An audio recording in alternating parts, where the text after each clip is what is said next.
mais je veux d'abord remercier les électrices et les électeurs qui nous ont fait confiance, parce que c'est un score historique. Ce n'est jamais arrivé qu'une liste écologiste sur un échelon régional ait réalisé un tel score en dehors d'Europe Écologie.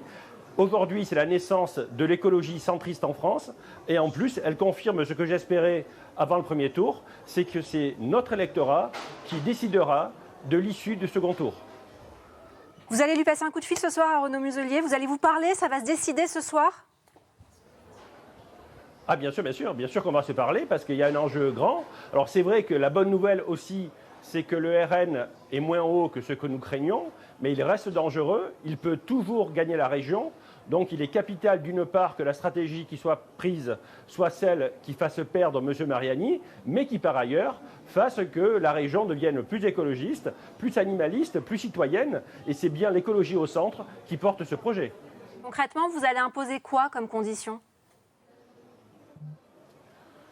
D'une part, on tient à ce de plus d'écologie. Ah mais on est très précis chez les écologistes centristes. Donc d'une part, on veut une économie circulaire beaucoup plus prononcée que ce qu'elle est jusqu'à aujourd'hui, parce que comme je l'ai démontré dans les débats, elle est créatrice d'emplois. Nous voulons beaucoup plus de rénovation énergétique.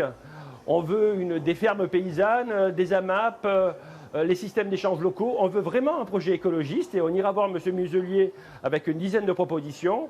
Et notre engagement auprès de lui sera proportionnel au verdissement de son projet de société pour la région. Et chacun y gagnera, les 5 millions d'habitants, son équipe et notre équipe.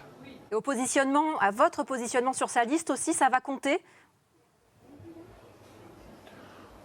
Non, la priorité, sincèrement, c'est vraiment le projet de société et l'application de ce projet de société. Il est clair qu'il ne prendra pas tous nos vœux, mais il est clair aussi que, comme je l'ai dit depuis longtemps, notre électorat est décisif pour le second tour. Donc je suis persuadé, parce qu'en plus c'est l'intérêt général, en plus c'est l'intérêt des 5 millions d'habitants de notre région. Il va entendre nos propositions et à partir de là, on pourra le soutenir pour que dimanche prochain, le RN perde, parce que c'est capital que le RN perde, parce que la victoire de M. Mariani en PACA, c'est peut-être la victoire de Mme Le Pen en France, et ça, ce serait très grave pour tout le monde. Toute dernière question, vous dites quoi ce soir à Jean-Laurent Felizia du Rassemblement écologique et social, avec lequel vous n'avez pas voulu vous allier parce que vous jugiez sa liste trop à gauche?